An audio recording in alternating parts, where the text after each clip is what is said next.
I'm alive. Hi everyone and welcome to the Polygon Forest episode 39. I am Ubisoft concept artist Vin Hill and I am joined as ever by the indie developer Mr. Christopher Jarvis. Hello. It's been a slow news week, so we're going to find some things to scramble together. I'm sure that joke has been said over and over again in the games industry over the past week. But yeah, Chris, what the fuck just happened? It's been a bit crazy, isn't it? It's been a bit wild. It's been a week. I know. It's one of those "where were you" moments. Like it people is. knew where they were. Yeah, you're right. When they found out. Yeah, I was in bed. Yeah, I think everyone was in bed. It just hit at that time at night, right? Like the thing is, like for people that are just like that have lived under a rock, like we're obviously going to be talking about the Xbox and Activision acquisition, which is just absolutely insane. Like probably the biggest news story of the decade, I would say. Like if not, games industry writ large. Like it's a huge deal. But yeah, there is this element of like where were you when it happened? I think the people that I feel sorry for the most is like the Sony execs, because like the time frame that it landed, it landed at like 9 o'clock in the morning in North America, and I think in Japan it's about like 9 or 10 o'clock at night. So like them guys like getting phone calls in the middle of the night sort of thing, they must have been up all night or whatever. Like, oh my god, this just happened. It's crazy. It's massive. Yeah. What does this mean? The share price. Yeah. I mean, it's rough, man. But like for Sony anyway. But yeah, huge news. Like I said, we're obviously going to be tackling this in various different ways. But yeah, I guess it's like so big. We're not going to talk about what video games we've been playing first of all. For people that are new here, we normally cover what we've been playing over the week, and then we get into the news stories. But this is just—it's too big of a beast. But it's too juicy. It's too juicy. It's too much to chew on. So yeah, if you are new here, then please give us a like and subscribe. Hit the bell icon so you can be notified when we do go live, which we normally do every Sunday. All that good stuff. We also do a indie solo dev roundtable podcast, which we do once a month, which is a check-in of our indie games, if you're interested in that. But for today, we do need to talk about Xbox and Activision, this just monumental sort of story that's happened this week. So yeah, I mean, we need to dive straight into this, I guess. Like, I'm gonna just go briefly over the the press release from Xbox, which it started like this. Started sort of leaking out a little bit, and I think I don't think this was like a planned sort of announcement straight away. Like they were probably due to do it like later on that day. I don't think they were like trying to screw Sony over in any way. It just happened to sort of start dripping out, and then they just like, okay, pull the trigger and we have to go. And it came in the form of this, which is the official press release from Xbox, welcoming the incredible team and legendary franchises of Activision Blizzard to Microsoft Gaming. Huge money, like doesn't get mentioned in this press release for a good reason. We're talking $68 billion, which is with a capital B, bananas. Last week we were jokingly talking about Take-Two Interactive taking what company was it again? Like it feels like it was a million years ago. I haven't got that written down. I can't remember. I mean, we had a conversation about this last week. Like, Take-Two took over someone for like, I think it was like 11 billion or something, and we were like, wow, that's ridiculous. Stupid money. Yeah, this literally 7 times bigger. Kind of crazy. But what do you get for $68 billion?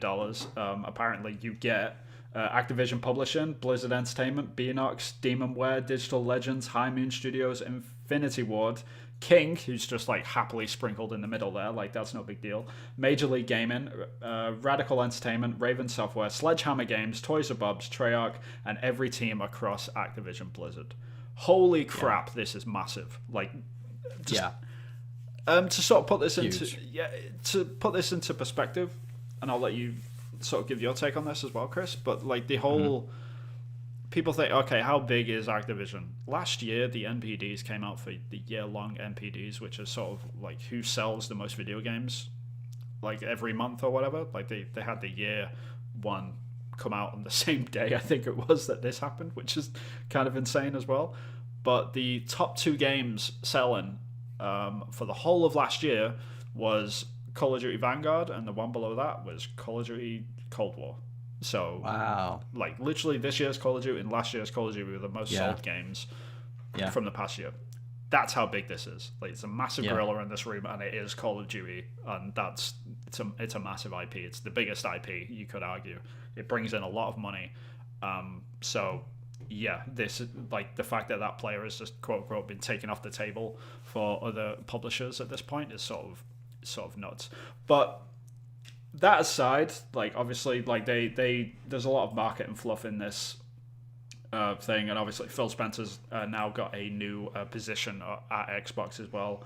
He's not head of Xbox anymore. He's CEO of Microsoft Gaming writ large, which includes all of the PC space. So this sort of gives him a promotion as well, which is sort of nuts. Yeah, which is kind of cool. Yeah, but like outside of all of this, like, what's your sort of top line gut reaction to all of this, Chris? Like, how do you feel about this acquisition?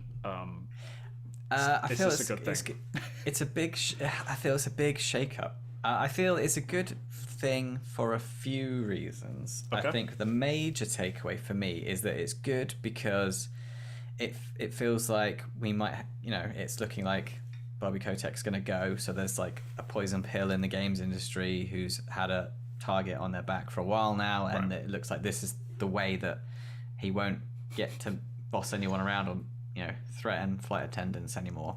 Right. So it's good for that reason. It's also good because it's shaking up the competition between Xbox and Sony and Nintendo arguably as well. Inquiring like the biggest game, the game that your granddad will know about or your grandma will know about. They know Call of Duty. They understand that that's a video game at least. So that means it's going to be good news for gamers because, again, it's ramping up that competition. So the only people it might not be good for in the short term or the long term even is potentially Sony, people that own PlayStations, but we can talk about that more later. But yeah, the major takeaway is that, it's going to be good for those couple of reasons. What about you? What's your major? Yeah, I mean, I think I'm in the same boat as you. I think this is generally a good thing.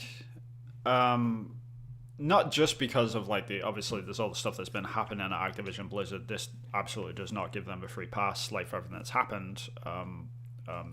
Stuff is still going to happen. We're still going to have the court cases and the trials, and the suing is still going to happen. There's going to be payouts and all that sort of stuff.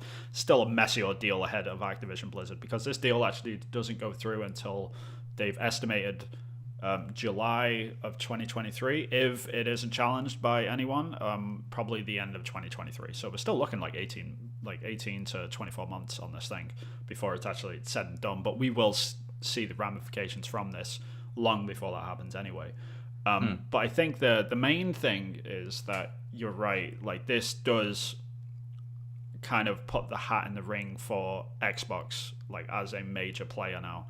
Like, we've always had this gorilla in the room, which has been Nintendo. They've always had their sort of foothold in the industry, and everyone knows who they are, and like, they're pretty like immovable at this point. Like, you can't really, like, even after the Wii U, like, massive disaster for Nintendo, like, they just really didn't lose any money. Like, that's the thing. Yeah, like, they're here forever sort of thing. Whereas I think everyone else was a little bit more I don't know, more vulnerable to like just becoming the next Sega and just falling out of relevancy or whatever. And I think PlayStation over the PS4 era really solidified themselves to be like the next Nintendo almost. Like, they're now solidified enough, whereas Xbox has always been like the third thing. Like, they're always up and down, they're always hit and miss, but they're still the new kids on the block, aren't they? They're still the new kids on the block, and I think this deal more than anything solidifies that, or begins to solidify that. And I think it sets up just a huge win for Xbox in terms of like competition for the big three. And like, as much as we're probably going to talk about Monopoly and all that sort of stuff over the coming months,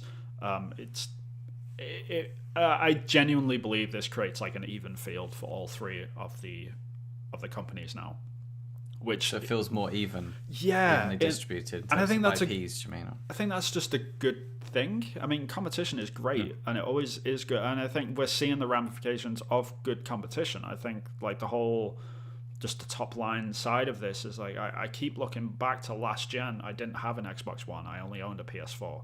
and just having PlayStation run away with the ball. Literally, they just open field all the way. They didn't really have anything stopping them. They literally could have done anything that they wanted, and there wasn't really anything creeping up on them.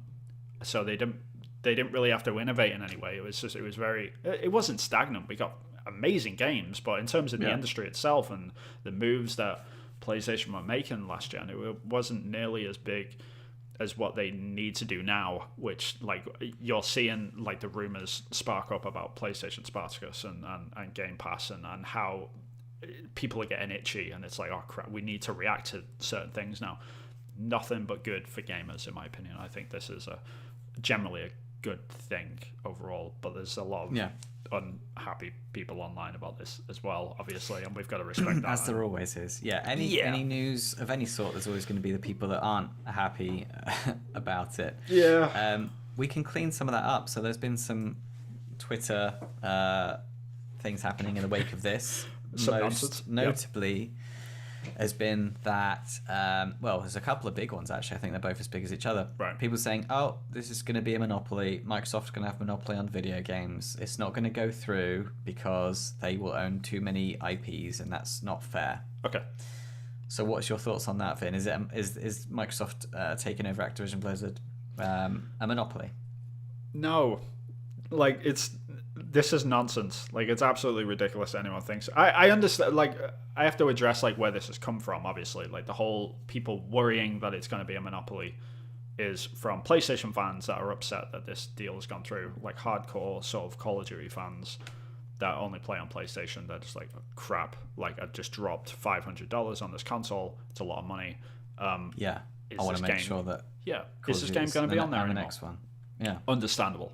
But like to sort of direct that at being a monopoly is sort of wrong. It's just there's still other third parties. Ubisoft still exists. Take-Two Interactive still exists. Unreal, obviously Ubisoft, EA. Like I could list off on and on and on and on. If Xbox acquired every single one of them, it still wouldn't be a monopoly because PlayStation still exists. Still exists. Nintendo still create their own games. Valve there's still three. Still exists. Yeah. So you got 4 major platforms all making content and all releasing video games. So that's not a monopoly. That's just a healthy market. Yeah. I mean, consolidation is going to happen eventually. Like, this is just, it's been predicted for years, and now it's starting to happen. And I think the reason why it's starting to happen more than anything is probably because of Game Pass, but we'll get into that in a little bit anyway. But I mean, I kind of look at the whole monopoly question like I look at the PC space. Like, you look at the PC space, like, in terms of if you go out and buy a computer right now, like, what companies are you buying from? Like, there's a lot of hardware manufacturers, but in terms of software, like what OS are you buying for your computer every single time? There's really only like a handful of different OS like providers. So you're looking at Apple, you're looking at Microsoft, and Linux. That's really it, you know? Like, and if that's not a monopoly, then we really can't say that Activision are a sizable chunk enough to say that they are a monopoly of the video games industry, or that Xbox are a monopoly. The only thing that can be considered a monopoly at this point, the only thing is, can you dissect this down enough to say that the Game Pass industry of service-based video game selling, does Xbox have a monopoly on that right now? That could be argued, yes, maybe. Well, no, because PlayStation have a service. They have PS Now, so they do. But that's why it's like a massive maybe. That's the only thing that could be slightly even half interpreted that way. That there's a very small percentage, like in terms of market share. Like PlayStation Now is really small. Microsoft can be on PC and Xbox. Yeah, right. I see what you mean, and they can go on handheld consoles, and that's the only thing that's. And that's probably the argument that's going to be put forward the most when this thing will get challenged in court, because it will. It absolutely will get challenged. Doesn't mean to say that it doesn't go through. Yeah, it will. It'll get challenged, but it won't succeed. It'll go through. It absolutely will go through eventually. Like, no matter what people say. Like, these things always get challenged because the way that the US looks at these deals is that anything over $100 million by law they have to look at. Like, it goes to the federal level, and then at the federal level they ask, like, okay, should we look at this?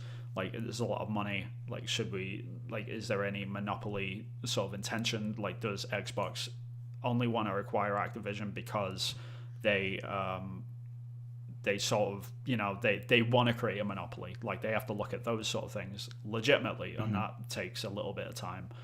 And they probably are going to look at this because it's $70 billion. There's a lot of money involved. So they're probably going to look at it, but ultimately it probably will go through. That's my opinion. But how about you, Chris? Like, how do you feel about the monopoly side of it? Well, I wrote it down a little note on our pre-show, and it just says monopoly mono equals one. I think I'm right. And it's not a monopoly because there are more than one player in the field. And all the players are very, very healthy. Yeah. And there's the talk of the Sony share price, but we can talk about that in a bit. But yeah, in the grand scheme of things, if you look at the 5-year view, everyone's very, very healthy. These last couple of years with lockdown and everything, everyone has just done gangbusters. So yeah, it's not a monopoly. No, it just isn't. That. Like, it's kind of it's Berkov just said in the chat, like, the whole, it's sort of like regulatory theater. It's totally true. Yeah. Like, this whole like the fact that we have to sort of go through these hoops. They have to show that they care, sort of thing. Like, that they actually look at these deals sort of legitimately at a government level. Like, the bigger question is around, like, how the European Union is going to allow this through, and if they'll sort of be okay with it. But that's a while off anyway. So we still got to figure out, like, if it'll actually, like, properly go through. It will go through. It's just like what will the deals be cut, and how, like, what red tape, like, what will Xbox have to agree to, and that sort of thing. But ultimately, I think it's Phil Spencer playing chess, which we'll get into a little bit about the winners and losers. Hence the thumbnail. Phil Spencer is absolutely playing chess. But yeah, what was the next thing from Twitter, which we should the next thing from Twitter was I'll summarize it in the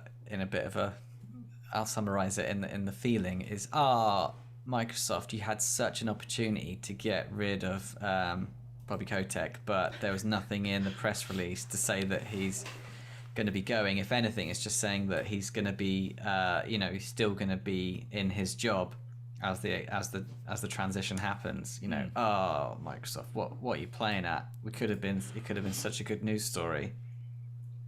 Yeah. What do you think of that, Vin? Yeah, this stuff, like, the whole Bobby Kotick thing it's sort of bananas anyway. Like, I think he's the wrong person that people should be aiming their attention at either way.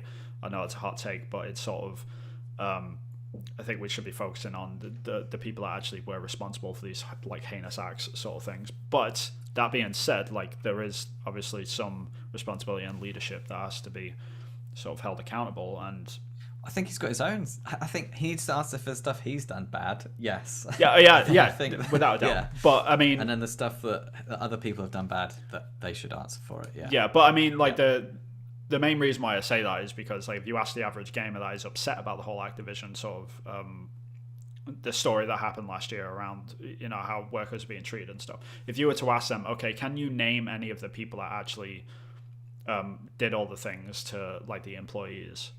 And I guarantee 9 out of 10 of them would say no. Like, they actually would not be able to name them, but they'd be like, oh, but we need Bobby Kotick out. And it's like, okay, this is the problem here. It's like you focus your attention on one person, and then once that one person is gone, then everything is magically fixed. You think everything's sunshine and rainbows. Yeah. That's my ultimate issue around the Bobby Kotick thing. But in terms of this deal and Bobby Kotick, like, he is walking away a very, very happy man. He's gone. He's going to be gone. He's gone. As soon as it's Day done, one, he's going to be gone. This is the thing. Like, they put out a press release saying, we look forward to working with Bobby Kotick and during the transition. And, like, that was very pointed language to say, okay, after the transition, dude is gone. Like, he's out completely. But it's not all celebration to the people that are, like, big fans of Kotick going, because Kotick is probably walking away like a multi-billionaire from this deal. And it was probably in the contract somewhere to say, hey, if this goes through, then I get to walk away from this whole thing a very, very happy man, if you know what I mean. Well, his contract has been announced. It was probably with some sort of shareholder meeting, and it's already in the clause of his contract where if it gets bought out, then he gets X amount of shares that blah blah blah. Yep. He's obviously got a load of shares that he's going to have to sell as well when he goes, so he gets money with that. But I've heard somewhere around 270 million. Oh, that's with no. What he'll be I don't away believe with. that. I don't believe that. Yeah, You maybe think in as well? shares. Maybe in shares he'll absolutely get that. But on top of that, like his nice little paycheck before he leaves, this deal was for $68 billion. Like, if you seriously Are you thinking billion then? Yeah, without a doubt. Like, if this dude isn't Really? walking around with billions, then Wow. I would be stunned. Honestly, I really would, because thing that we were going to address is like this whole misconception that people have got about this whole deal is that people think that Xbox are swinging their weight around. They're just buying up all these companies because they've got the money, and they were banging on the door of Activision and saying, hey, we want to buy you out, and we've got the money, so here's the money, now get out, sort of thing. It's sort of like the weird assumption that people have got about this deal, but it's wrong. It's completely wrong, because as it's been reported on, most notably by Jeff Grubb. Jeff Grubb knows like what he's talking about. The senior journalist over at VentureBeat, or GamesBeat as like their division is. But he's reported like pretty extensively that Activision were the ones that approached Microsoft. It was very much the other way around. They were in a slump big time, and they were like, yo, we want to get out or whatever, because there's obviously a lot of talk about how Call of Duty has sort of peaked after the pandemic. Like, a lot more people have been playing video games. They have just tripled down on development for Call of Duty, and they've sort of hit their peak with Call of Duty. They don't know how to like capitalize on it anymore, because they've got Warzone, they've got an annual release. Outside of that, how do we make more money? And they sort of like hit a wall on that, and so they want to be able to sell now, because like they're probably at the best position that they can be, but also the worst position, obviously, off the back of everything that happened. And Xbox probably underpaid. Like 68 billion is a lot of money, but it probably should have been closer towards like I don't want to 75 say or something. More billion. More billion. Not that it matters, like at this billion. point, right? Yeah. Like when you get to them numbers, like less billion. yeah, it's so dumb. Like it's way too. Like it's Bezos money times 10. It's just ridiculous amount of money. Like we can't even incomprehensible money. It's unfathomable. Like I can't even think of the number in my head, let alone even come to terms with it. But yeah, like so there's this whole idea that Xbox were the ones that initiated this. They really weren't. Like Activision approached them, and they were just like, all right, let's draw this up and we'll get this done quick. Like apparently this happened over, it sort of initiated around November, and they worked on it over the Christmas break. That's how fast this was. And in terms of like legal sense of stuff, like it's really, really quick. So yeah, they wanted to get this done. So that's sort of another thing to sort of nip in the bud. But yeah, and it wasn't leaked. Like no one in the industry, everyone in the industry was shocked as well. This is the other. Shocked is a word to use. Yeah, like it fascinated me that point in particular. Like the fact that it didn't leak was astounding to me more than anything. Yeah, just nuts, because everyone found out at once, and it was just like, what just happened? Like just craziness, right? So yeah, very cool. So it's unusual for that reason as well. Yeah. So that's the Twitter cleanup stuff. We've said, instigated by Activision Blizzard. We're going to now move on to some other bits and bobs. Yes. And tackle it from another angle. Because we could just waffle on, but me and Vin are trying to be good. Yeah, we're trying to keep on track. This could so easily go off the rails. I've been worrying about this all week, because this is the thing, Chris. Like, there's so many other podcasts and people analyzing this and talking about it. Like, I've been listening to podcasts with like lawyers on there and stuff, and they've been talking about Monopoly side, laughing at it pretty much like we have. I've been obviously all of the takes from the gaming journalists, gamers themselves, like freaking out on Twitter and all good and bad ways. So just trying to keep on track with this thing is just, it's almost impossible. But yeah, we'll definitely try. We'll have a good go. So we're going to talk about exclusivity now. So what goes where? So I think there are going to be some changes with the status quo with Call of Duty, because Sony has had some exclusives in the past, like timing of when Call of Duty is released, or exclusive on skins or equipment or bits and bobs. And so now it stands to reason that that shift was going to go at least towards Microsoft's favor. So I guess the big question is, do you think Call of Duty is going to be going from PlayStation, or do you think future games are going to be launched on PlayStation? This is the big elephant in the room, is like, where does Call of Duty go and where doesn't it go? And I think this is the biggest question that people have got. And it's interesting how like the other IPs have sort of been ignored. Like, is World of Warcraft going to be on Xbox now? Stuff like that. It's like, that is a huge deal, and everyone's that's a whole story, like, for like a whole podcast another time. Like, how cool that StarCraft on Xbox, that'd be awesome. Right, and it's totally doable now, which is great. But and so like Call of Duty is the big elephant in the room, and I think ultimately, because the way that Spencer sort of put this on an initial statement, he said that he wants Call of Duty to remain on PlayStation. But that is a very, very open-ended statement in terms of like, okay, what does that actually mean? Yeah. Right. Does that mean that Call of Duty Warzone will stay on PlayStation because it's already a product that exists, so therefore they're going to keep supporting it, much like they do Minecraft. But if a Minecraft 2 ever was released, then that would probably be an Xbox exclusive, and that's how we're going to look at this. And they will obviously continue to support Call of Duty Vanguard, Cold War, all that sort of stuff. Like, the stuff is currently on there, keep it going, because they've already and that covers the statement that what Phil Spencer said. He said, we want to keep Call of Duty on the PlayStation. That just means, okay, the IP will remain on PlayStation, so we'll keep Warzone on there, we'll keep updated, and we'll give you all the packs and all that sort of stuff, and people can buy it and play it and enjoy it to their heart's content. But when it comes to the next standalone Call of Duty, maybe that'll be on PlayStation, but the one after that, I would seriously doubt it if it was on PlayStation. I would be really, really shocked. Nobody in their right mind goes out and buys a company for $68 billion and decides to share the IP. You don't do that. Like, I don't know how, like, easily, how much more simply I can convey that. Like, that you don't buy a company for that much money and keep the games on the rival's platform, sort of thing. Like, you've I reckon though that I wouldn't be surprised if it is on there, because all it means now is that Microsoft has the steering wheel regarding how much it costs to put on there and how much money is exchanged.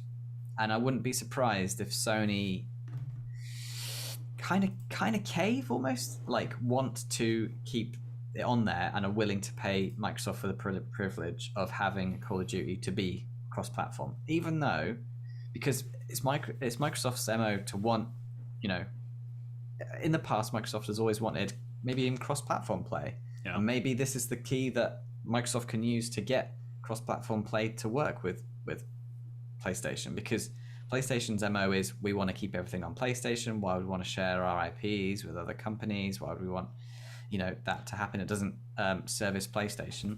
Okay. Maybe this is the big ticket item, the big video game that can actually, change that and start moving things towards more cross-platform play. Yeah. That's one take. Whether or not it happen or not, I wouldn't be surprised your way. I wouldn't be surprised my way. I wouldn't be surprised something down the middle where just like the status quo is happening and nothing changes, because I think it just comes down to who's in the room at the time, how much money is going to be changing hands, and who stands to gain the most. But a lot, the other thing is who is in the room is a big deal, because it's going to be about pride and reputation and one-upmanship, I think, when it comes down to these sort of I think as well. Honestly, ultimately, and I think the whole reason behind this acquisition is, I don't think it really has that much to do with, wanting to only have Call of Duty on the Xbox or something like that. What I think this is, more than anything else, and it's why I put it on the thumbnail, but I think Phil Spencer is playing chess, and this is his biggest move yet. And what Phil Spencer wants, I think, and I've been thinking of this for a few months now, long before this story happened, but like I never really knew how they were going to go about it, but this absolutely steps in the right direction. I genuinely think that Phil Spencer, he wants Game Pass on PlayStation, which sounds insane. Like, and people will think of that and be like, that is ridiculous. Like, why would they ever agree to that? And if you, like, when you've got Call of Duty coming out on Game Pass exclusively, and PlayStation are reluctantly declining the idea of having Game Pass on the system, it sort of stumps the whole monopoly side of the argument as well. Because if this ever goes to court or anything like that, or PlayStation ever have anything to say about it, it's like, well, they've taken this huge IP away from us. Like, of course it's monopoly and all that sort of stuff. If they ever say that, I'd bet you anything that Xbox are going to turn around. It's like, well, we're very happy to put Game Pass as a service on PlayStation. Yeah. And they're going to look like idiots. And it's sort of like all of this sort of lines up towards that, because ultimately what Spencer wants, he doesn't care about the Xbox, really. Like, if we're being honest, he doesn't. He cares about Game Pass. He cares about subscribers. He wants subscribers. And on the same day that this deal went through, it was surprisingly announced. It wasn't a surprise because it totally lines up with all of this. They announced the subscriber count for Xbox Game Pass is now up to 25 million. 25 million, yeah, I heard. That's crazy. And it was it 19 million last year or something? Yeah, which is crazy. Insane numbers. It's just flying up. Like, they're basically setting themselves up to be the Netflix of the games industry. And this is the weird thing about the whole streaming services, that PlayStation are about to, put out their service as well. So like this, like Sony have got a lot of pressure on them right now, not just in terms of this deal, but they've got a lot of pressure in terms of, okay, if Spartacus does not do well, we might have to cave into this idea of putting Game Pass on the PlayStation. Which I honestly, I genuinely believe that is the goal. Yeah, I reckon that's totally the goal from Microsoft's side of things. And if they do, you just know they're going to want to advertise, like they're going to want to advertise Game Pass on the IPs that they own as well. So like if in Call of Duty, that they're going to try and get an advert for Game Pass. Yeah, I mean, or even if Game Pass isn't on PlayStation, I don't even think it matters. I mean, it's been really interesting. Like this week, I worked on Rainbow Six Extraction, and just seeing like the different camps of how people are reacting to the game in terms of like being able to just download it and try it on Game Pass. And that's the way I advocate for people to try a game, especially games that I've worked on, because I don't I don't want people to put down money just because I've said. Like I'd feel terrible about that, especially if they didn't enjoy it.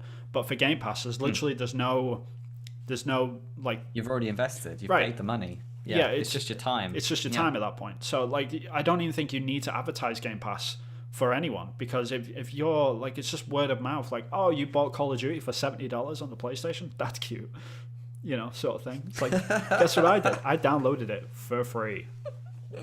Like it just it sells itself, and that's the problem with Game Pass and Sony right now, is like they know that, and I think they need their rifle out as soon as possible. Otherwise, that whole idea of Game Pass is just going to grow and grow and grow to the point that people aren't just suggesting that it should be on PlayStation, but it's probably, like fans are probably going to be calling for it at some point, especially if it's IP that doesn't conflict with Sony in any way. If they're just making action adventure games all day, if they're making God of War and The Last of Us and Spider-Man and stuff like this, like who cares if Call of Duty is on Game Pass and it's on PlayStation? Nobody. Like, it's not ruining anyone's bottom line. The games are so diametrically opposed at this point that it's like, I think gamers wouldn't be too annoyed about that, So it's an interesting chess move from Spencer, and I it's where that's going to end up, bananas. Where Call of Duty is actually going to end up is going to be, I think that's really a big question. Interesting. But yeah, I mean, I don't think people are talking in the chat about World of Warcraft. Yes. I absolutely believe that's coming to console. Like, oh yeah, absolutely. Like if people aren't working on that right now, I'd be amazed. Is it? I said in the chat there that I think you could do it via cloud gaming if it's too big to like have on a console. But they had Microsoft Flight Simulator on there that was like 100 gig or something stupid. It was like crazy numbers at the beginning. It's a lot less now, but I wouldn't be surprised if you'd have it on there, even if it just means you've got to clear everything out to play it. wouldn't be surprised if it ends up going on there. Yeah, I mean, maybe you gotta version slim down. Yeah, you gotta look at the competition of World of Warcraft, which right now is Final Fantasy 14. And that is the answer to it. Like, people say, oh, you can't have World of Warcraft on the console. It wouldn't feel the same. Final Fantasy 14 is the answer to that. It is on console. It does really, really well on the console. So that's the answer right there. So if people are sort of worried about World of Warcraft and where it's going to go, if anything, this is going to be a good thing. It's going to, like, even if they just release WoW Classic on the consoles, you know, like have it like separate servers or whatever, like you could try that. And it's absolutely coming to console though. I'm sorry, but yeah, it's absolutely. But yeah, in terms of like exclusivity, like your sort of bottom line is that you think that they're gonna keep Call of Duty on the PlayStation. Do you think is that your gut feeling? I think so, and then, but I wouldn't be surprised either way. And if it goes, then I think it could be good news, because I think then PlayStation would invest in getting top of the line. They're gonna look at reinventing the shooter. Like, they're gonna spend, a lot of money in a shooting game. Oh, will they? That's another thing, isn't it, though? Because, like, will they just abandon shooting altogether like Nintendo have, right? Like, Nintendo have found that lane. Exactly, right? Like, Nintendo have found that they are the family-friendly, like, everyone knows these old IPs sort of thing, like, and we'll just keep remaking these games over and over again, and that's the pocket that they're in, and people love it. And I think PlayStation has very much carved themselves out to be the action-adventure masters, which they absolutely are, and they deserve it.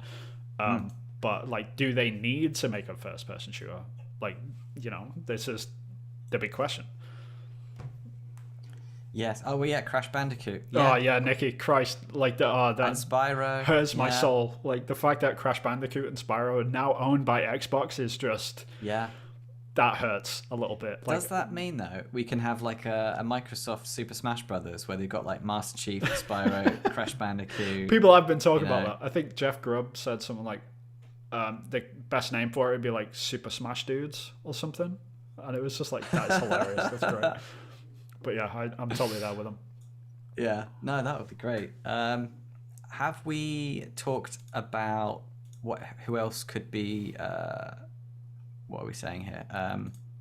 What goes where? So is there going to be any other changes to it? Can we think of anything else? No, I think everything else is exclusive. Apart from everything at King, Candy Crush is obviously still going to carry on as it is, because it literally prints money. Like, it's something that's been overlooked a lot, is that this whole acquisition allows Xbox to sort of step into the mobile ring, because they never have. Like, they really haven't had a presence in the mobile ring whatsoever. But now this allows them to be able to just be like, well, now we're in, and they just drop this elephant in the room, and it's just like, okay, cool. Yeah. Like, they just bought out King. Like, that is a massive deal in and of itself, and that would have been, like, worthy of a news story as well, but, like, just rolled up in everything else. But I think everything else will probably be exclusive. So yeah, it's just the Call of Duty one is just, it's so big, like, it's hard to ignore. But ultimately we'll see, I guess. Yeah, we're talking about we're gonna get a Halo Candy Crush probably next, where you play with, like, Halo rings, and I mean, more power to them. Like, if they want to do that, like a World of Warcraft Candy Crush, I don't know, like, it could be, we could do anything, we could put Candy Crush in the next Fable game if you wanted to. You know what I mean? Like, outside of obviously all of the IP crossover stuff, but just in terms of the freedom this gives the studios as well, like, the one thing which people don't realize, like, in terms of internal development, the freedom that you get from becoming a first party is just, it's astronomical. Like, you don't have to depend on these yearly incomes constantly to survive, pretty much. Not that Activision were ever, like, constantly trying to survive. They were making so much money. But in terms of, like, they don't have to, like, constantly think about, okay, we need to get this game out in the next year, otherwise, like, we're on the line, sort of thing. Like, this gives them a lot of freedom to work on IP that they haven't worked on in a long time. Like, we could get a really good Tony Hawk's game, like an original Tony Hawk's game that isn't a remake soon because of this. We might get a really awesome Crash Bandicoot game from Toys for Bob, because they shouldn't be working on Call of Duty, for Christ's sake. Like, they should be working on on these games. So, like, this, it allows a lot of freedom. That's the good side to all of this. It's the freedom that Activision, Blizzard, and King get from this. So that's an important thing to focus on more than anything outside of the exclusivity, and they will be exclusive. Like there's, like I said, you don't buy a company for this much and don't have exclusive games.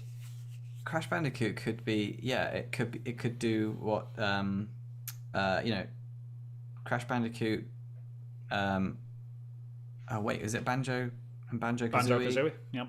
Yeah, so those are all the Toys old Bob IPs did Banjo-Kazooie games. Like that would be awesome, you know. Yeah. So we can have some new games of that sort of genre. And Spyro, they're all old games where like the 30-somethings are like, remember, they're the first games we started to play, and we could have some remakes, and that it could be great. So I wouldn't be surprised if we see that sort of thing on the horizon soon. So what's next then? Winners and losers. Winners and losers. Who wins in this acquisition? So go on, Chris. I want to get your take for this first. Yeah. So Kotick is the biggest winner because he gets to retire with a hefty big lump sum, and he doesn't have to, and a yacht, and then by that time as well, he won't be in the newspaper when the results of the lawsuits Activision Blizzard come out, because it he's not in the company anymore, so he's not therefore responsible anymore, and it would just be Microsoft that's going to be picking up the paycheck, and that's one of the reasons why they've bought it now, because they're low valued, because that's a responsibility that Microsoft are going to have to take. They have to take on the burden of paying all the people that are going to need to be paid. But I'm guessing that's going to be what the outcome's going to be. So Kotick's the biggest winner.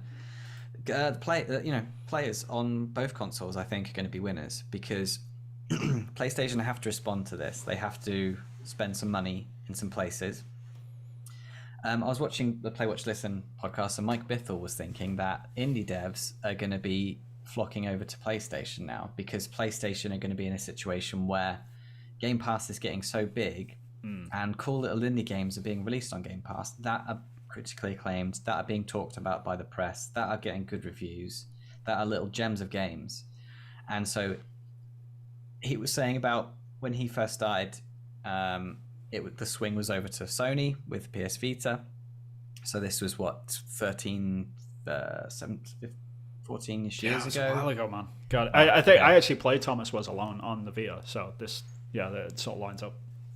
Yeah, and so now the swing has gone over to Xbox with the Game Pass, and so there are these cool gems on Game Pass, and now it's very much in Xbox's core. But what that means is PlayStation then need to respond to that, because that's where the swing has happened with this acquisition. Like, they've taken all these games, and so Sony are going to be the ones that are going to be looking at where the new money's coming in. So who are the new indie devs on the market, and what games can we buy on the cheap and publish and spend some money with marketing and show up these new gems. So I think that's the general competition then.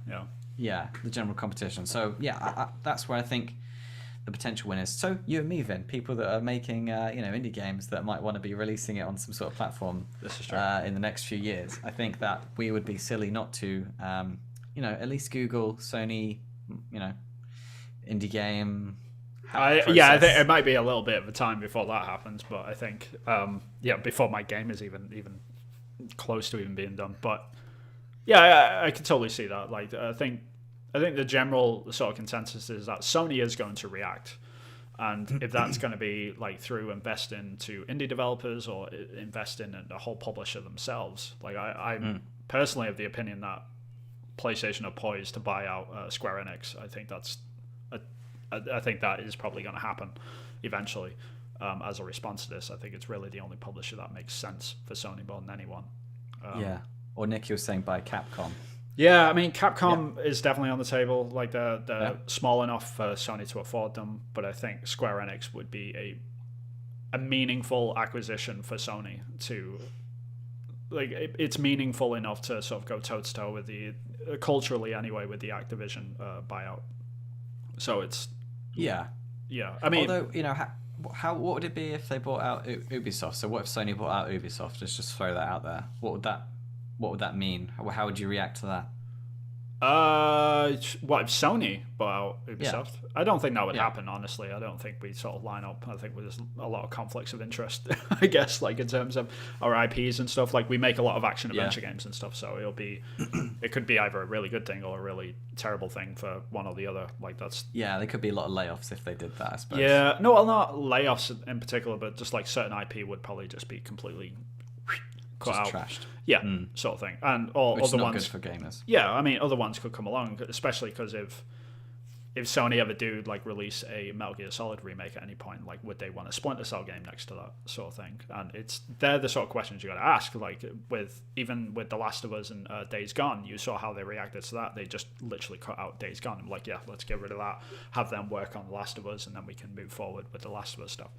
And gamers weren't happy about that, so you can imagine. No, devs weren't happy, gamers weren't happy.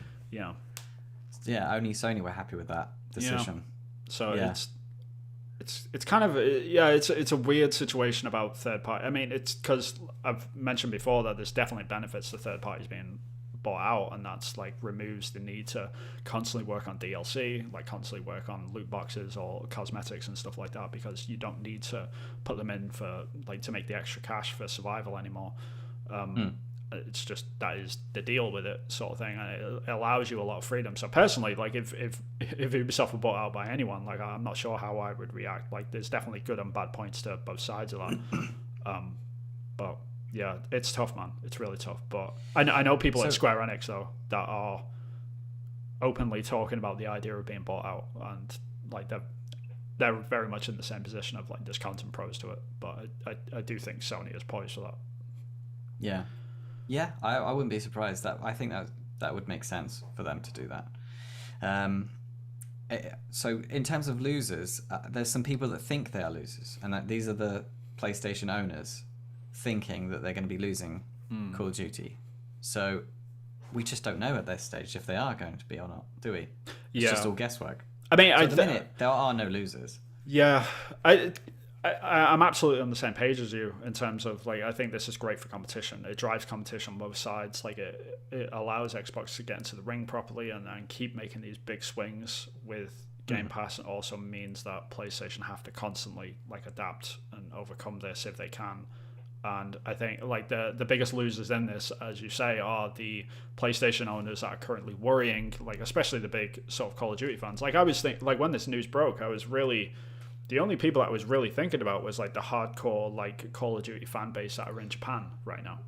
So well, I was thinking about the casual. I was thinking about the casual player. Yeah. Because the casual player are going to have Call of Duty, and the casual player is more likely going to have a PlayStation. Just when you look at the numbers about who's got what console. Like my brother and his mates, they're all casual gamers, and they all get together on like a Wednesday and they play Call of Duty. Right.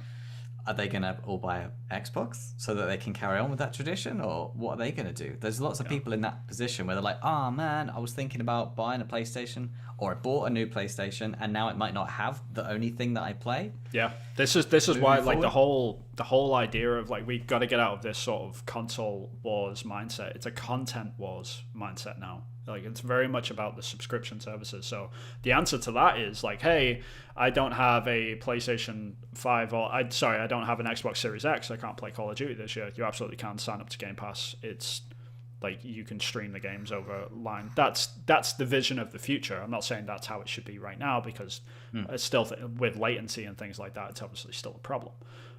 But that is the goal: is to remove the need to buy the hardware altogether. Is to remove that gateway. And that's the ultimate goal of Phil Spencer, I think, and that's why it's probably going to be pushed over to.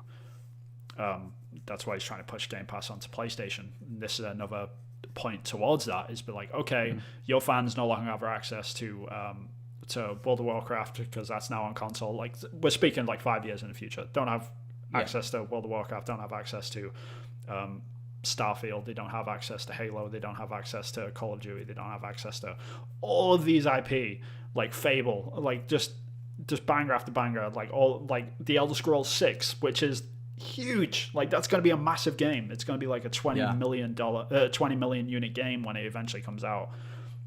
All of this stuff stacks up, and it's like, okay, if PlayStation just fold and put Game Pass on their system, so they can just download it and then everyone's happy sort of thing. Like, we will get to this promised land of being able to play anything on everything, provided you got the right subscription to whatever, because it's going to happen eventually. We're going to get to the point where computers just get smaller and smaller and smaller, and be able to put them in TVs, and you won't even have to buy a console anymore. It'll be another Netflix. You know what I mean? We've got to shift to that mindset. And this is all happening at a time when God of War is like the most popular game on Steam. So, and they did, what is it, 12 million, 15 million copies so far? Yeah. Like in total of that IP. So rightfully so. Just legs for it to just, that's the sort of game where anyone can play that game and anyone can enjoy that game. It's like so mass appeal. And it seems like Sony might be realizing that, maybe we are blocking potential customers with this hardware, and maybe we need to start opening up the gates a bit more and getting our games. I mean, that's the thing. Like, people are worried about this whole story of being like, we're going to go back to the realm of exclusivity, and like everyone's gated off and playing whatever they want and all this sort of stuff.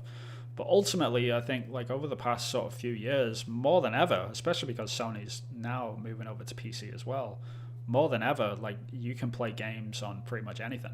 Like, I saw a screenshot the other day of someone playing Halo with a DualSense controller on an iPad, and like the caption was like, I love modern gaming. And it's like, yes, that's exactly what this is about. Like, it's about being able to play on anything, wherever you want, on whenever you want, and through a $15 a month subscription, which is ludicrous if you think about the value in that.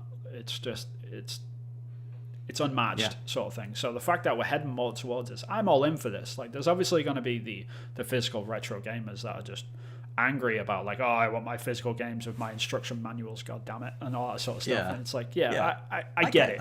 I get it. Yeah. But if I can get to the point where I'm spending $60 a month, this is my main hobby, $60 a month to have access to everything that Nintendo, PlayStation, and Xbox have to offer me, just for $60 a month, I'm happy to pay it. That's the point I want to get to. I would love to get to the cable subscription version of the video games industry. I really would. Video games, because then nothing's off limits. Yeah. I mean, we've had this conversation before. Like, we play a game once and then it sits on the shelf for 3 years. If we ever touch it again, like, I'm okay for me not to touch games again and just buy special editions of the games that I really love. That's where I want to get to. But I don't know. How do you feel about this? Yes, I've been shifting. I buy a game, I sell the game after I've completed it, and then that money goes towards buying another game, just because the budget I had was limited to buy games, even though I loved them. And that has been shifting since Game Pass, because it's so cheap and it's so affordable, and it's like it's comparable to what I was doing in terms of the money I was spending. I was maybe buying a few AAA titles every year. The last generation, for sure, I'd buy like a few, maybe 5 or 6 AAA titles every year. Yeah. And I'd be, shelling out full price for that. And then when I was done with it, I would trade it in, and then with the money I'd get from the trade in, I'd buy a new one.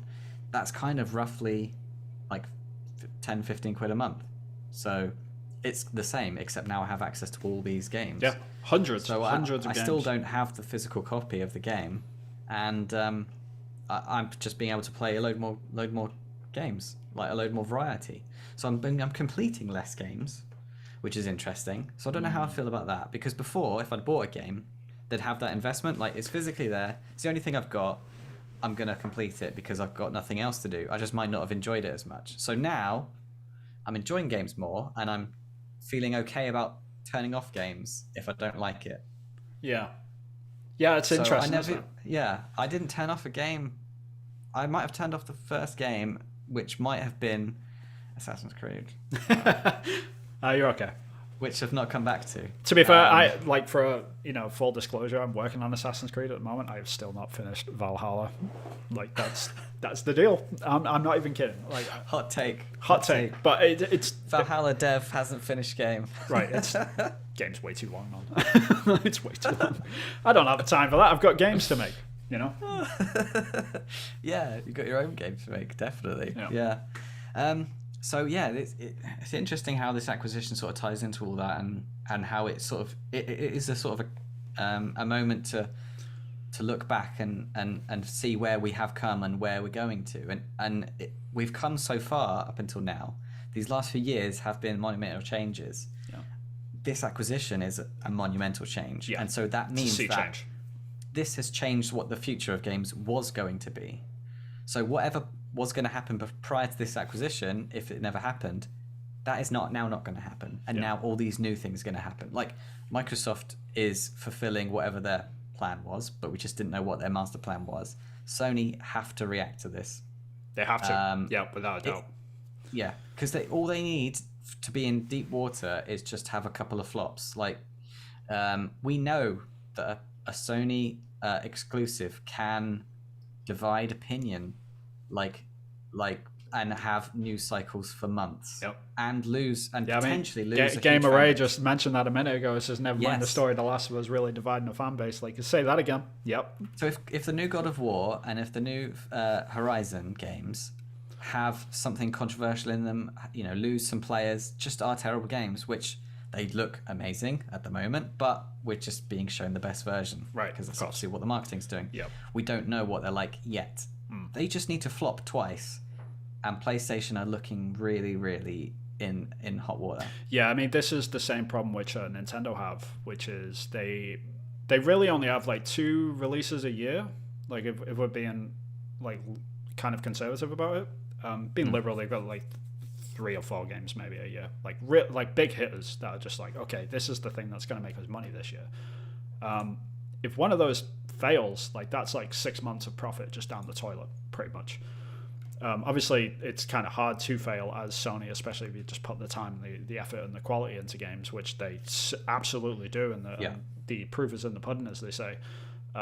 So it's kind of hard for that to happen, but it could absolutely happen. I mean, Days Gone just did not perform very well in terms of how it was received, and it took many months for that game to be also put on PC and obviously the PlayStation Plus service for people to get it for free before that game really started making numbers. And that's the sort of thing that we're talking about. What if that is a God of War? What if Horizon Forbidden West is like Days Gone was? What if it only gets a 7 out of 10 and it's just 7? This is the thing that Sony's now focusing, and the pressure is just pressure insurmountable at this point. The pressure for those devs for Horizon and God of War must be crazy. I can't even imagine, man. Like that is, imagine getting that email from like Herman Hulst, just like, yo, don't mess this up. Like, okay. It's down to you. It's down to you guys. Yeah. You've got to see us through. Yeah. Like it's tough, man. It's really, really tough. So yeah, I mean, this again, it just drives competition for Sony to do something. But who knows if that's through an acquisition, or if it means that they're putting more quality forward, if it means them putting out a Game Pass service which absolutely knocks it out of the park, which has got all the PlayStation 1, 2, and 3 backwards compatibility installed into it, which I'm sort of doubting at this point. But who knows? But the answer is to all of that, regardless, is that Sony needs to do something, anything, like this year. Wake up, boys, because it is go time. Like you need to. This is not going to go away, and I think the Sony execs have sort of figured that out now. And I think Herman Hulst at the head of all of this is got a lot of pressure to sort of deliver on whatever Spartacus is going to be, because that is going to be the big sort of deal. But yeah, who knows, man? This probably isn't even going to be the biggest story of the year. Like, who knows? Do you reckon? Yeah, I mean, anything is possible at this point, right? Yeah. Because we've just had news story after news story after news story. Because like with Bethesda, like we thought that was the biggest story of the decade, right? And then the Take-Two, like the numbers involved in their acquisition was just, we thought that was crazy. And then, and now this comes along and blows all that out of the water. So I think the only news story that could be bigger than this, honestly, is Game Pass eventually coming to Nintendo Switch. I think that's going to happen this year. Right. Yes, you made that prediction in our prediction. I still think that's going to happen. I don't know when, but if there's any company that sort of needs that injection for third-party content, it's definitely Nintendo, and I don't think PlayStation are willing to cross that bridge with Nintendo, because they're so very similar in terms of like stubbornness, and they're both Japanese companies. And while it would be great for gamers and stuff like that, it would be fantastic. But I still think there's more to be gained from an Xbox Nintendo crossover. But who knows? Maybe. Yeah, I think something is going to happen with Nintendo and one of the others. Like it just. You touched on the reaction on the Japanese market, but we didn't. I think I cut you off. So how is it being received in Japan? Do you know? Like, is the news story like, oh, Call of Duty's ending because no one's got an Xbox? Right. Yeah. I mean, there is that. I mean, because the hardcore sort of Call of Duty fan base in Japan, like, sort of put a blunt end on this, but Xbox just does not have a footprint in Japan whatsoever. Like, I think their install rate is something between like 7 and 10% of the industry is Xbox, compared to like 40% in the West, which is just nobody owns an Xbox. Basically, it's not really a thing over there. Everyone's got a PlayStation because it's a Japanese company. It's well known. It's established. Like, it's just that is the console that you buy. So like Game Pass is starting to make rumblings over there now. So it'll be really interesting to see what this does over the next sort of couple of months and how it starts getting reported on over there. I've listened to a couple of podcasts and just they're as shocked as everyone else. Like, they didn't see this coming, sort of thing. But at the end of the day, they're looking at this like, okay, it's an American company buying out another American company, so they're probably a bit more understanding about it than we are. If it was That's interesting. I never thought about it like that in terms of internationally.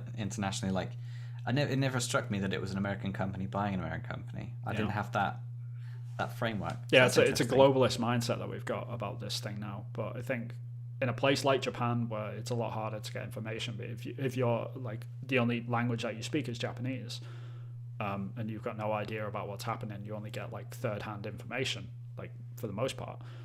This sort of makes sense to them. It's like if PlayStation bought out Square Enix, that would make more sense than Xbox buying out Square Enix. But why would that be the case? It's because they're both Japanese companies, right?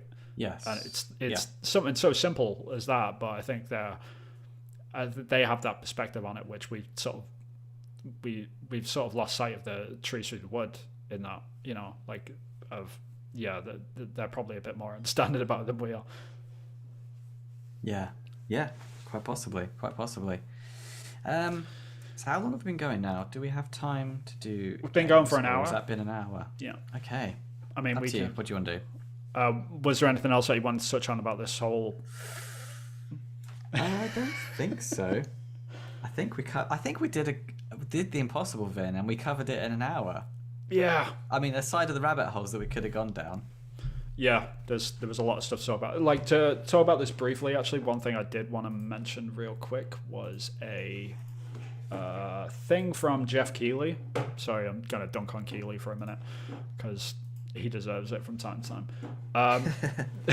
Jeff Keighley put out a tweet that says, if you're wondering about the other big companies that could be acquired, here's some that remains with their market capitals. And he's listed EA at 38 billion, Take-Two at 18, Nexon, Bandai Namco at 15, Embracer 10 billion. It goes down, like Ubisoft's at 7 billion, Konami 6 billion, Square Enix 5.6 billion.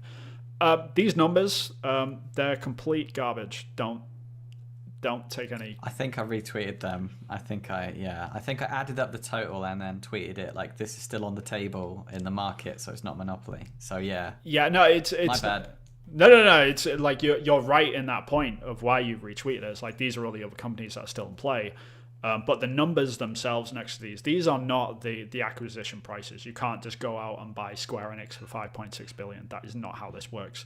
There's a lot of other factors into this, and the factors are like, how much revenue they're making, what they plan to make, development costs, all this sort of stuff. Like, there's so many other things. So that 5.6 billion for Square Enix for PlayStation, for example, is probably somewhere between 15 to 20 billion. That's what we're talking about here. That's why EA is like such a gorilla like sort of thing at 38 billion, which I don't think EA is ever going to get bought out. Their ties are too finely and like interwoven with licensed IP like Madden and FIFA and things like that. You couldn't just sell, because what does that mean? It's like, okay, is FIFA going to be exclusive? everything. Yeah, It's like, no, it's not. That's why we saw MLB The Show come to Xbox, because the Major League PlayStation advertising. Yeah, exactly. Because the Major League Baseball Association turned around and said, yeah, we're not an exclusive game. We want those numbers that, those other guys are getting as well. Like, put this on other platforms. And PlayStation reluctantly had to do that for their licensing. So, like, EA is just a complete yarn ball of that. It's just a mess of licensing. So I think it's going to be almost impossible to buy out someone like EA. But someone like Square Enix and Ubisoft. I think Square Enix is probably the most juiciest, the next juicy apple. I think that's the one. Yeah. It's the lowest hanging fruit, I think. I do think that's the one that's next. I think Ubisoft is definitely on the table for like a year from now or something. Like after this deal is done with Xbox, maybe even Xbox will dive into Ubisoft. I think they would probably fit Xbox quite well. But who knows? Like it's kind of nuts. But yeah, like in terms of these numbers that Jeff Keighley's put, it's BS. Don't take anything from this. It's stupid. Like the fact that he did it is really irresponsible. Actually, like it's just stupid. Because that is not how this works, like at all. So no, that's not how acquisitions work. It's not. Yeah, the price is what someone's willing to pay it for, and what you're willing to sell it for. That's what the price is. It's not. They don't have price tags. Exactly. It's not like pick it up off the shelf. Yeah. There's a lot of deals that have to be cut. Like if they're on a rise, if they're on a low, depends how well they're doing, how badly they're doing. Like Activision were on a low. Like Xbox made an offer that was acceptable to Activision at the time, based on the dip that they went, because Activision knew as well, like, hey, we've cashed in on this Call of Duty thing as much as we can. We literally can't make any more money off it at this point. We don't know what to do with it.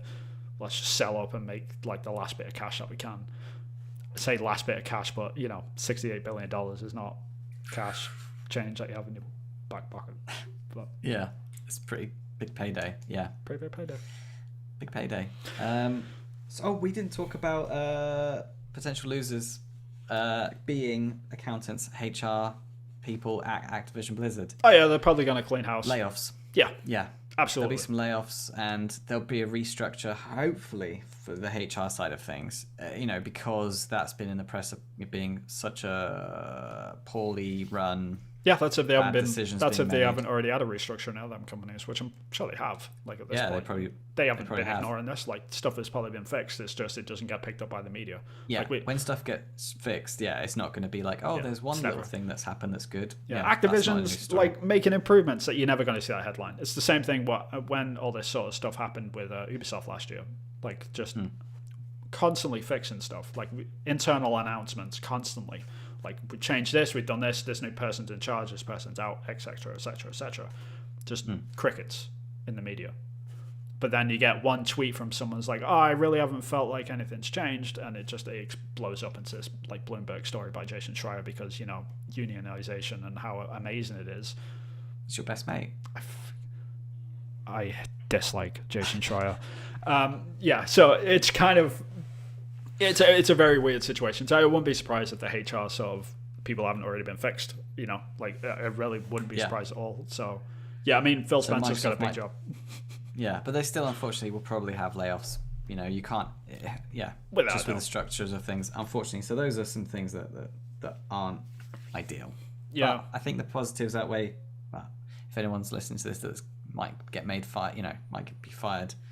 Don't mean this disrespectfully, but I think that positives outweigh the negatives. Like a few people going, that's bad, but yeah. Ultimately, this means this, like the biggest losers in this, I guess, are like the rabid sort of Sony fanboys. Like unfortunately, it's just like they're the biggest losers in this because it's a massive blow for them. Like they don't really know how to. In terms of like their street cred, what they feel is important to them, it's not good for them. Yeah, but ultimately it means better games from Activision. Like from what will I do believe like the Activision Blizzard name will be completely dissolved within the next few years.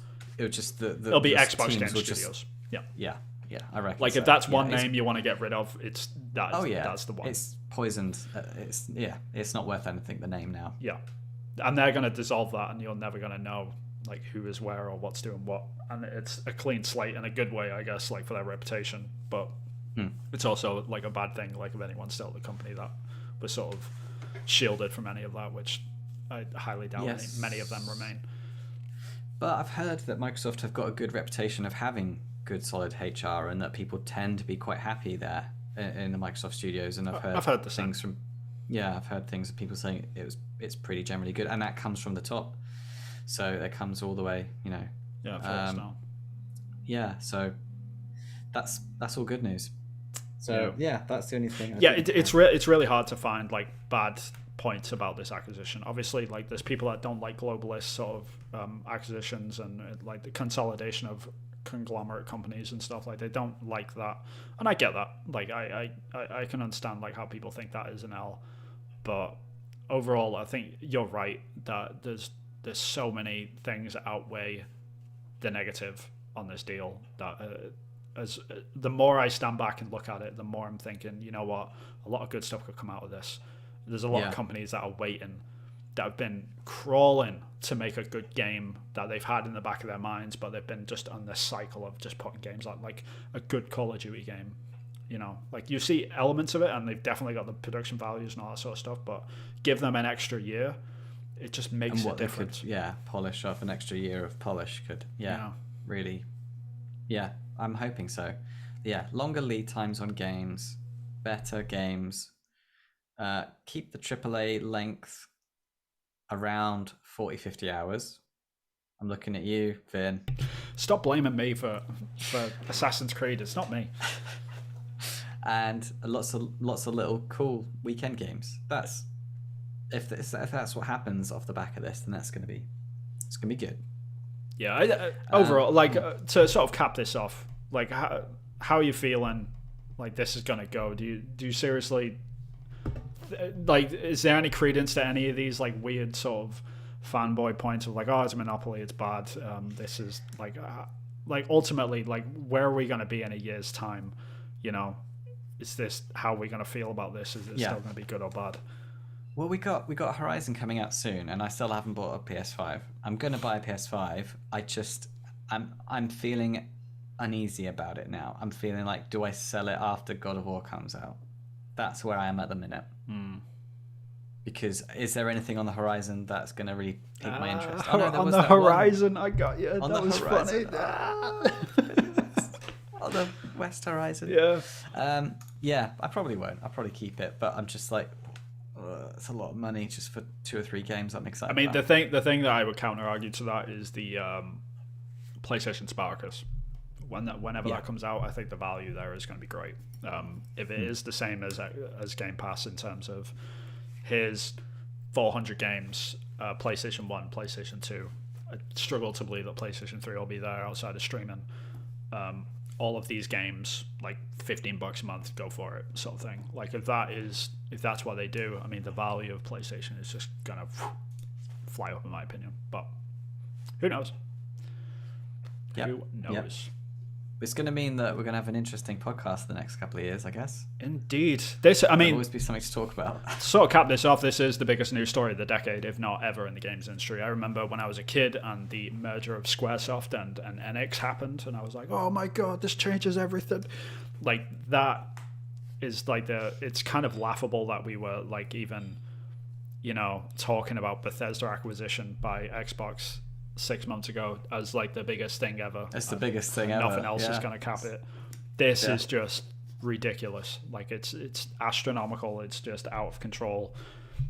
It will happen. It's going to go through. How big are Microsoft's pockets? Is their bank account empty, or have they? Oh, they're in the trillions. Like this is still. I mean, this was a meeting between. Like I would have loved to have been in that meeting between Phil Spencer and Bill Gates. Like that would have been interesting. Yeah. Yep. I'd have loved that. That'd have to have been a fly on the wall. I don't even know if Gates is like officially. He's probably not even aware. Yeah. I don't think he is. I think he might have stepped aside that sort of stuff. Maybe. Who knows? Anyway. But yeah, massive story. We will definitely be talking about it over the coming weeks, I'm sure. Like, even if we don't want to talk about it, I'm sure like it'll keep coming up because it is just such a massive, monumental sort of story. And we will get into like the nitty gritty of like the individual points as they sort of come along. So please like and subscribe and follow us along. Comment, Christ. Like, we really appreciate everyone that's joined us today. And Nikki, Gamer Ray, Burkhoff, like really appreciate you coming in and giving us a chat. Like it's sharing some thoughts. Yeah, it definitely helps. But yeah, I mean, we'll get into like the World of Warcrafts coming to console eventually, and the StarCraft getting a revive and all this sort of stuff. Like, we'll eventually get around to all those stories, but you'll have to forgive us. That's where we're gonna have to leave it for today. But in the meantime, where can we find your social media, Vin, so people can find you? So you're an Ubisoft concept artist, and you also are making an indie game. So I'm guessing you got some social media channels. Yeah, I mean, you can write me a letter at PO Box. I'm joking. Don't do that. No, I'm on Twitter. You can find me at Hillfort Games. I post all my indie stuff there mostly. I'm also on ArtStation, which is Vin Hill Art. Some of my Rainbow Six Extraction concept art is probably going to get released within the next week. So if you are into that sort of stuff, then, give me a follow and a like, and you'll see some of that sort of stuff on there. But Chris, sir, where can people find you? You can find me on Twitter at Acrylic Pixel, and I've got a TikTok now. Oh God, you're one of those. I've got a TikTok, and it's Acrylic Pixel. Do you dance around? Do you put like stupid music over stuff? No, I just put my indie game screenshots that I put on Twitter. Everything that I put on Twitter, I just copy and paste it onto TikTok, and I just get like 10 times the views. So okay, it's just as long as you don't start putting the robo voice over stuff. That moment when you this is my new menu system for my game. No, really enthusiastic female voice. Maybe when I'm ramping up to launch, I might do that. Please check out my bouncy balls exploding and your bouncy balls. Yeah, you have to check out my game now to understand what that reference in reference to. Maybe you don't. Maybe you just like leave it with just leave it there. Yeah, just leave it right there. Yeah. Gamer rate. Oh God. Yeah, that's probably a good place to wrap it up. Yeah, we should absolutely wrap it up. Again, thank you very much, everyone, for joining us, and please give us a like, a comment, and subscribe, and all that sort of good stuff. And we will definitely be here next week talking about this sort of stuff. So until then, so long. Go play some video games. Bananas.